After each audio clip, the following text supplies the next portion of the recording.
गणपतिगं मवामहे कविं कवीनामुपमश्रवस्त्रमं ज्येष्ठराजं ब्रह्मणस्पत आनुशृण्वोतिभिस्सीदनम् ॐ महागणाधिपतये नमः हरि ओम् ॐ केशवाय नमः ॐ नारायणाय नमः ॐ माधवाय नमः ॐ गोविन्दाय नमः ॐ विष्णुवे सूदनाय नमः त्रिविक्रमाय नमः वामनाय नमः श्रीधराय नमः ऋषिकेशाय नमः पद्मनाभाय नमः दामोदराय नमः संकृष्णाय नमः वासुदेवाय नमः प्रद्युम्नाय नमः निरुद्धाय नमः पुरुषोत्तमाय नमः दोक्षाय नमः अच्युताय नमः जनार्दनाय नमः उपेन्द्राय नमः हरे नमः श्रीकृष्णाय नमः हरि ओम्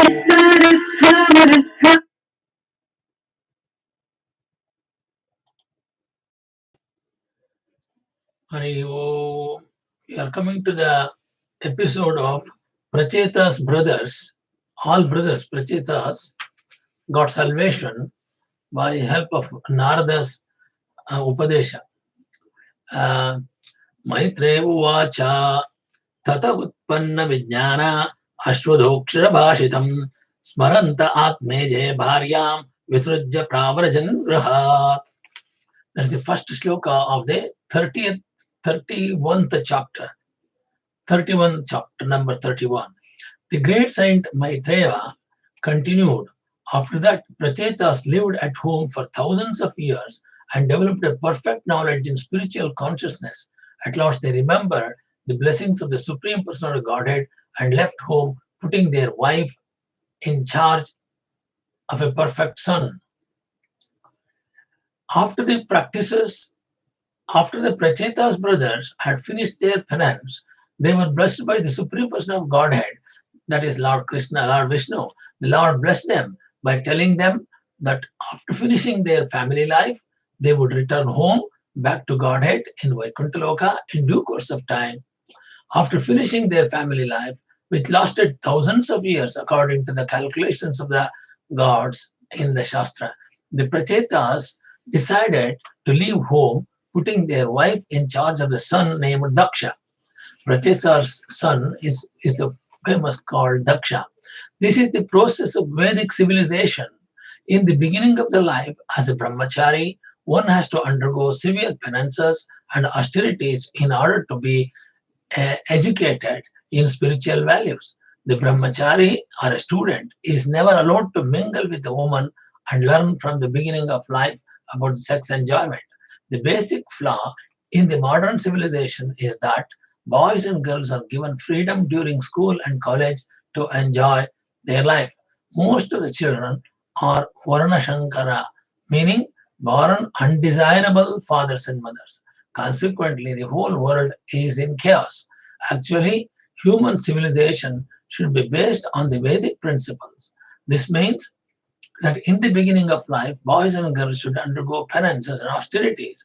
When they are grown, they should get married by the elders with the permission of the guru and elders, live for some time at the home and beget children. When the children are grown up, the man should leave home and search for Krishna consciousness. In this way, one can make one's life perfect by going home to the kingdom of God. Giving up comfortable home life is absolutely necessary for human beings and is advised by Prahlada Maharaj. Hitavatam putam graham anda kupam. To finish the materialistic way of life, one should leave his so-called comfortable home life, which is simply by means of killing the soul, Atma Padam. The home is considered to be a dark well covered by grass, and if one falls within this well, he simply dies without anyone's caring. One should therefore not be too much attached to a family life, nor it will spoil one's development of Krishna consciousness. The Prachetas went to seashore in the west, where the great liberated sage Jajali was residing. Jajali Muni was residing. After perfecting the spiritual knowledge by which one becomes equal toward all living entities, the Prachetas became perfect in Krishna consciousness. The Um, After practicing the yogasana for mystic yoga, the Prachetas managed to control their life, air, mind, words, and external vision. Thus, by the pranayama process, they were completely relieved by material attachment. By remaining perpendicular in the body, they could concentrate their minds on the uppermost Brahman. While they were practicing this pranayama, the great sage Narada, who was worshipped by both demons and demigods and gods, came to see them. So Narada visited them when they are trying to do pranayama. The great sage Narada travels everywhere. He goes to the demons also, he goes to the gods also, and is equally respected. He is consequently described herein as Sureshwaradya, Sura Suredya, worshipped by both demons and demigods. For Narada Muni, the door of every house is open. Although there is a perpetual animosity between the demons and gods, Narada Muni is welcomed everywhere. Narada is considered one of the god himself, of course, and the word Deva or Devasri means the saintly person among the gods. But not even the demons envy Narada Muni. Therefore, he is equally worshipped both demons and gods. A perfect Vaishnava's position should be just like Narada Muni, completely independent and unbiased. The sloka number 4. Samagatam tabuttaya pranpatyabhinandacha pujayatva yata desham sukasina mata bhravan. As soon as the Prachetas saw the great sage Narada had appeared, they immediately got up, even from their asanas, as required. They immediately offered obeisances and worshipped him. When they saw that Narada Muni was properly seated, they began to ask him questions. All the Prachetas began to address the great sage Narada. O great sage Narada Swami, O Brahmana, we hope you met with no disturbances while coming here. It is due to our great fortune that we are now able to see you. By the traveling of the sun, people are relieved from the fear of the darkness of the night, a fear brought about by thieves and rogues. Similarly, your traveling is like the sun's rays, for you drive away all kinds of fear from us. Because the night's darkness, everyone is afraid of rogues and thieves, especially in great cities. People are often afraid to go out of the street.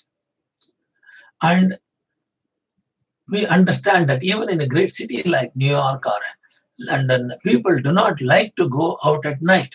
More or less, when it is night, everyone is afraid, either in the city or in the village. However, as soon as the sun rises, everyone is relieved. Similarly, this material world is dark by nature. Everyone is afraid of danger at every moment. But when one sees a devotee like Narada, all fear is relieved. Just as the sun disperses darkness, the appearance of great sage Narada arriving to Prachetas dispersed ignorance. When one met Narada for his representative, a spiritual master, one is freed of all anxiety brought by the ignorance. So Prachetas' brother asking, "Oh Master, may we inform you that because of our being overly attached to family affairs, we almost forgot the instructions we received from Lord Shiva and Lord Vishnu. Remaining in family life is a kind of concentration for sense enjoyment. One should know that sense enjoyment is not required, but one has to accept sense enjoyment in as much as one has to live. As confirmed in Srimad Bhagavatam, Karnasya Netreya Pritaha. One has to become a Goswami and control his senses. One should not simply use his senses for sense gratification. Rather, the senses should be employed just as much as required for maintaining the body and soul together. Srila Rupa Goswami recommends anas, anaskatsya vishyam yatroham upamnyutyate. One should not be attached to sense objects, but should accept sense enjoyment as much as required, no more. If one wishes to enjoy the senses more than required, he becomes attached to family life forever, which means bondage. All the Prachetas admitted their fault in remaining in household life for a long time. Dear Master, kindly enlighten us in transcendental knowledge, which may act as torchlight by which we may cross the dark nascency of material existence. The great sage Narada, great sage Maitreya continued to tell Vidura, my dear Vidura, being thus petitioned by the Prachetas, the supreme devotee Narada, who is always absorbed in thoughts of the Supreme Personal Godhead, began to reply. So Narada explained, the great sage Narada said, when a living entity is born to engage in the devotional service of the Supreme Personality of Godhead, who is the supreme controller, his birth, all his fruitive activities, his lifespan, his mind, and his words are all factually perfect. Narada says, when a living entity is born to engage in a devotional service of the Supreme Personality of Godhead, Lord Vishnu, who is the supreme controller, his birth, all his fruitive activities, his lifespan, his mind, and his words are all factually perfect. A civilized human being has three kinds of births. The first birth is by pure father and mother, and the second birth is called birth by semen. The next birth takes place when one is initiated by the spiritual master, and this birth is called Samitra. The third birth, called Yajnika, takes place when one is given the opportunity to worship Lord Vishnu. Despite the opportunities for attaining such births, even if one gets the lifespan of a god, if one does not actually engage in service of God, everything is useless. Similarly, one's activities may be mundane or spiritual, but they are useless if they are not meant for satisfying the Lord.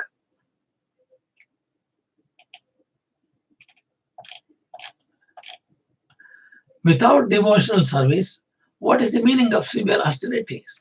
The process of hearing, the power of speech, the power of mental speculation, elevated intelligence, strength, and the power of senses.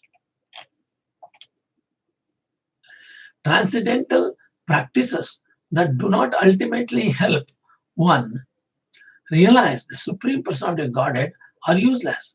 Transcendental practices that do not ultimately help one to realize the Supreme Personality of Godhead are useless.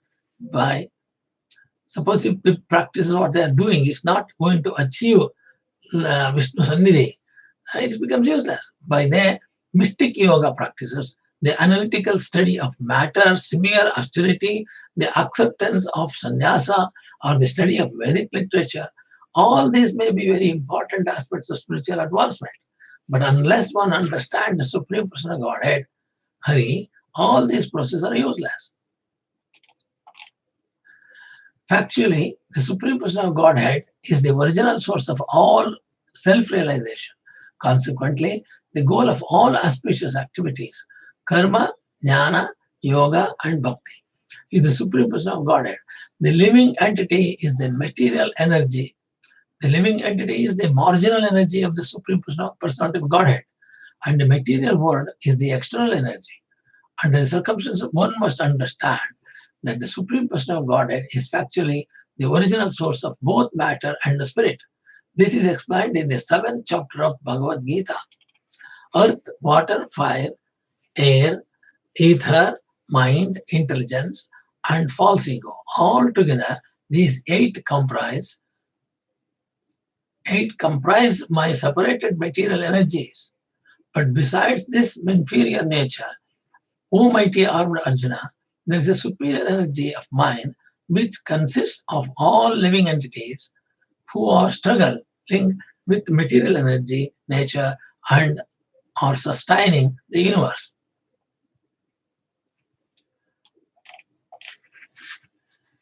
Text 14. Yathataro mulanisechadanatropyanti tatsanda bhujopashakaha pranapaahara yachendriyanam tataiva sarvarnamichyate jna. As pouring water on the root of the tree, energy is trunk, branches, twigs, and everything else.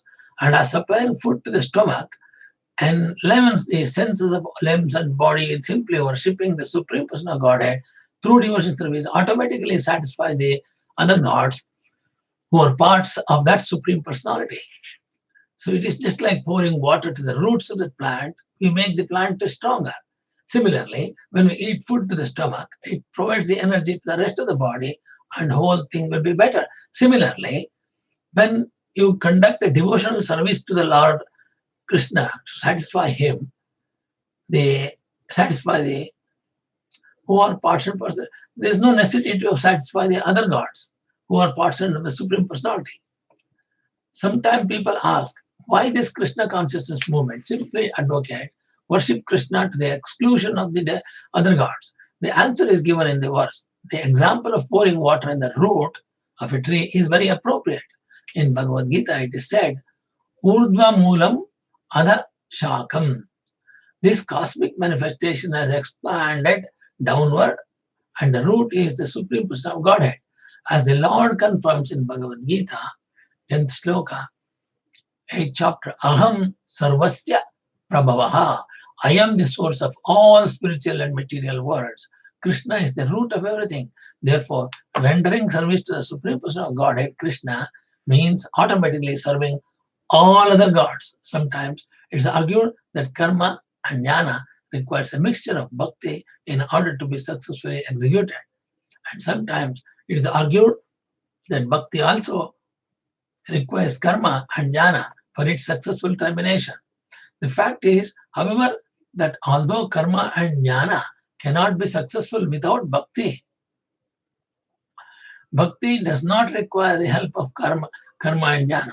Actually, as described by Srila Rupa Goswami, pure devotional service should not contaminated by the touch of karma and jnana.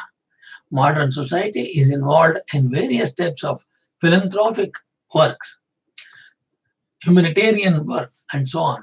But people do not know that these activities will never be successful unless Krishna, the Supreme Person of Godhead, is brought into the center.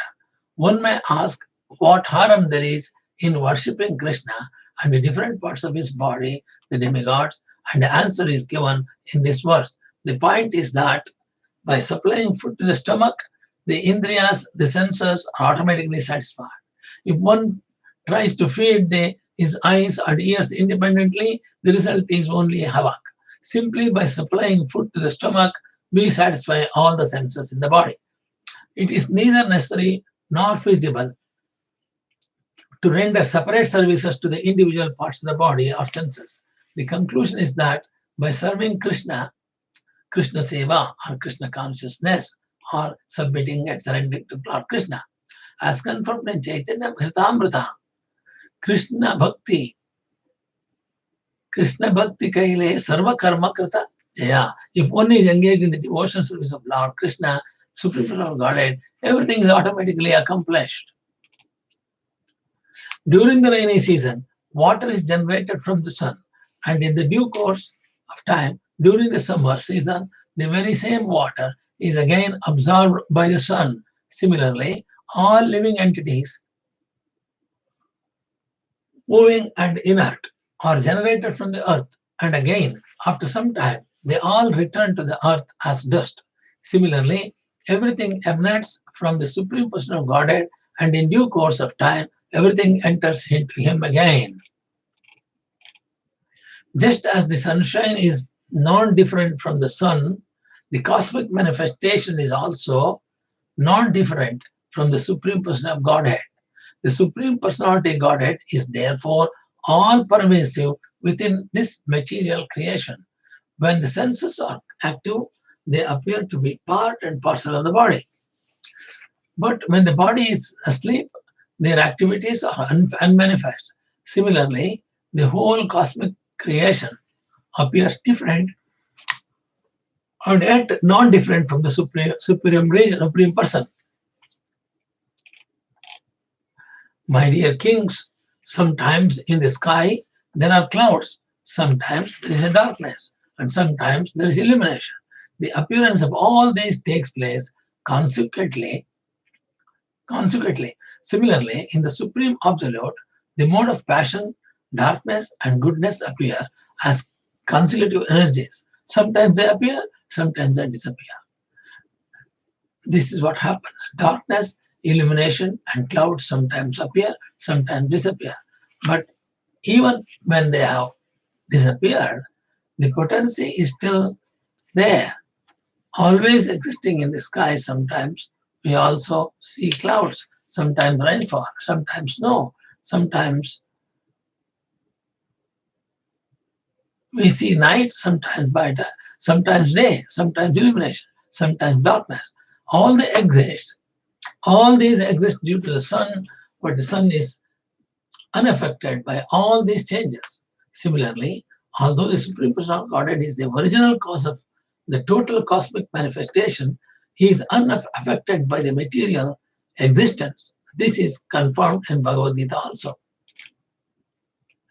Because the Supreme Lord is the cause of all causes, he is the super soul of all individuals living entities, and he exists as both the remote and immediate cause.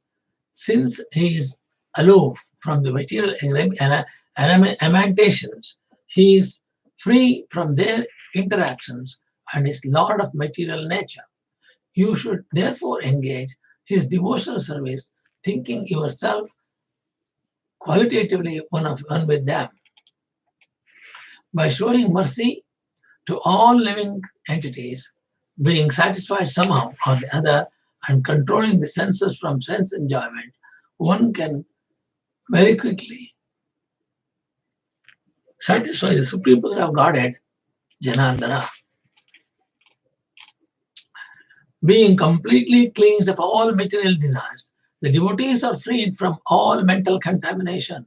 Thus, they can always think of the Lord constantly and address Him very feelingly. The Supreme Personality of Godhead, knowing Himself to be the controller, controlled by His devotees, does not leave them for a second, just as the sky overhead never becomes invisible.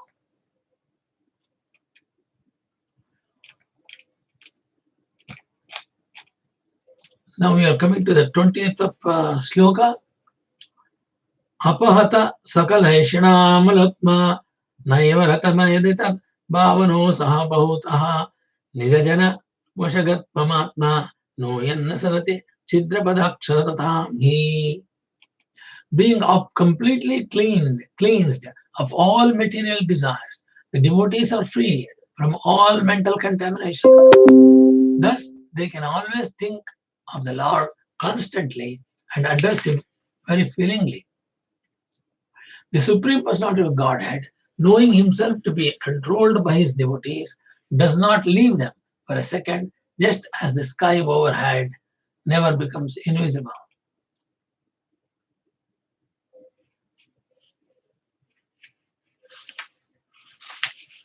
It is clear from the previous verse that the Supreme Personality of Godhead, Janardana, is very quickly satisfied by the activities of his devotees. The pure devotee is always absorbed in the thought of Supreme Personality of Godhead all the time. As stated, Srivatsam Swakataha Krishna. By always thinking of Krishna, the pure devotee's heart is freed from all kinds of desires. In the material world, the heart of the living entity is filled with material desires. When the living entity is cleansed, he does not think of anything material. As the mind is completely cleansed, one attains the perfectional stage of mystic yoga. For then, the yogi always sees the Supreme Personality of Godhead Krishna within his heart. Dhyana avastita tadgatena manasa pashyanti yam yoginaha. As soon as the Lord seated within the heart of the devotee cannot be contaminated by the material modes of nature. As long as one is under the control of the material modes, he desires so many things and makes so many plans for material sense enjoyment. But as soon as the Lord is perceived in the heart, all material desires vanish. When the mind is completely free from material desire, the devotee can think of Lord continuously or constantly. In this way, he becomes completely dependent upon the lotus feet of Lord Krishna. So, we are coming to the Shloka 21. Nabhajati kamanishanam sa ijnam hari hradanatma priyo rasajnaha sutadana kulakarmanam madhairye vidadati papam kinchineshu tatsu. The Supreme Personality of Godhead becomes very dear to those devotees who have no material possessions but are fully happy in possessing the devotional service to the Lord. Indeed, the Lord relishes the devotional activity of such devotees. Those who are puffed up with material education, wealth, aristocracy, and fruitive activity are very proud of possessing material things, and they often deride the devotees. Even if such people offer the Lord worship, the Lord never accepts them.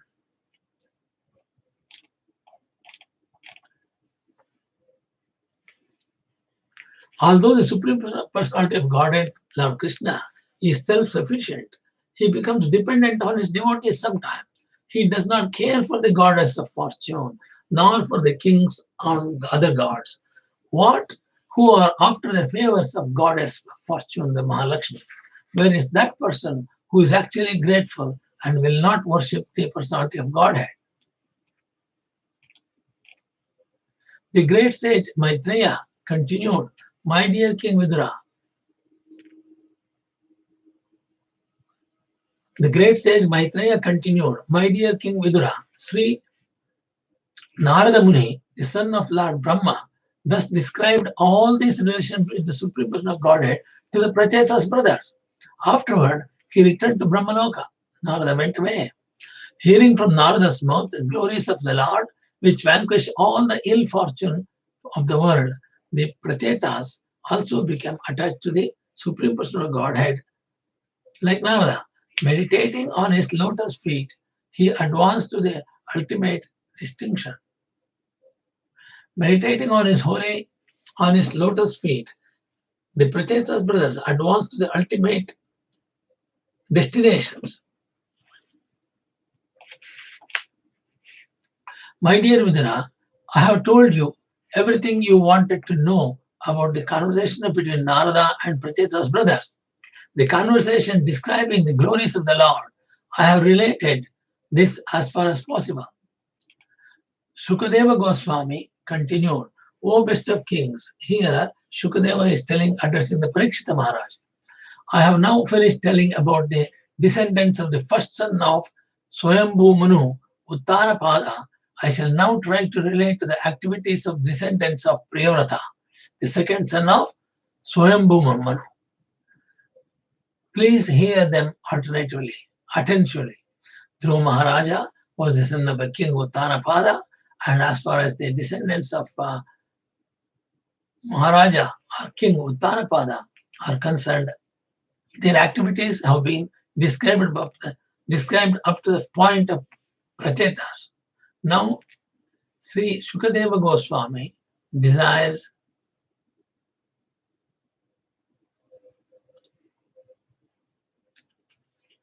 Dhruva Maharaja was the son of King Uttarapada.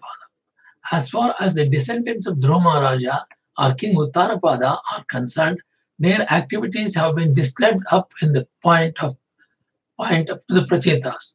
Now, Sri Shukadeva Goswami desires to describe the descendants of Maharaja Priyavrata, the second son of Swayambhu Manu.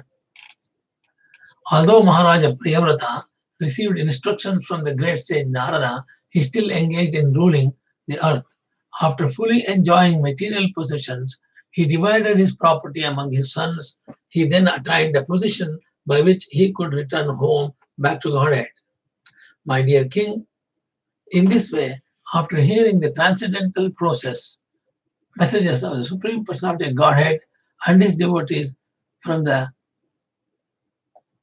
great sage Maitreya, Vidura was overwhelmed with necessary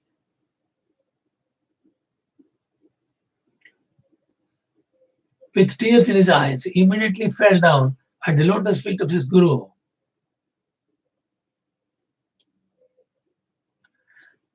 Here Vidura was overwhelmed with ecstasy, with tears, and he fell down to the lotus feet of his guru, the Maitreya Maharshi, his spiritual master. He then fixed the Supreme Person of Godhead within the core of his heart. This is a sign of associating with great devotee. A devotee takes instruction from a liberated soul like Guru and is thus overwhelmed by the ecstasy from transcendental pleasure. As stated by Prahalada Maharaj, one cannot become a perfect devotee of the Lord without having touched the lotus feet of the great devotee. One who has nothing to do with this one cannot become a perfect devotee of the Lord without having touched the lotus feet of a great devotee or a great guru. One who has nothing to do with this material world is called Niskrichana. Niskrichana. The process of self-realization and the path home back to Godhead means surrendering to the bona fide spiritual master, taking the dust of his lotus feet on his one's head. Thus, one advances in the path of transcendental realization. Vidura had this relationship with Maitreya and he attained the results. Sri Vidura said, O great mystic Maitreya-ji, O greatest of all devotees, by your costless mercy, I have been shown the path of liberation from this world of darkness. By following this path, a person liberated from the material world can return home to back to Godhead. Vidura said, O great mystic Maitreya-ji, by your causeless mercy, I have been given the path of liberation from this world of darkness. By following this path, a person liberated from the material world can return back to Godhead, to the Vaikuntha Loka. Sukadeva Goswami continued, Vidura thus offered obeisance unto the great sage Maitreya and taking his permission started for the city of Hastinapura to see his own kinsman and his brother.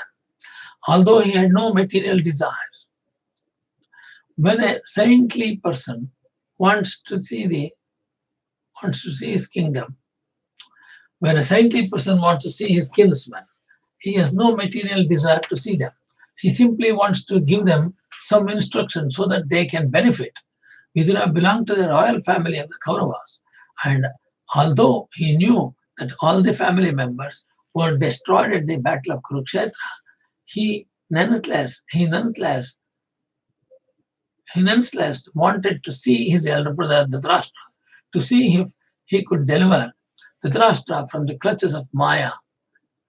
When great saintly person like Vidura sees and willing to talk to Dhritarashtra and to remove the clutches of Maya for Vidura, of Dhritarashtra's Maya, Vidura thus offered his respectful obeisance to his spiritual master and departed from the city of Hastinapura, departed for the Hastinapura kingdom of Kauravas. O king, those who hear these topics about kings who are completely surrendered to the Supreme Personality of Godhead obtain without difficulty a long life, wealth, good reputation, good fortune, and ultimately the opportunity to return to the home, back to the Godhead in Vaikuntha Loka. Thus end the Bhaktivedanta purports of the 4th canto, 31st chapter of the Srimad Bhagavatam, entitled Narada Instructs the Prachetasa. So we finished the 30th of chapter. Now we are going to 31st chapter, the story of Priyavrata. We will get a break and then start again after an hour.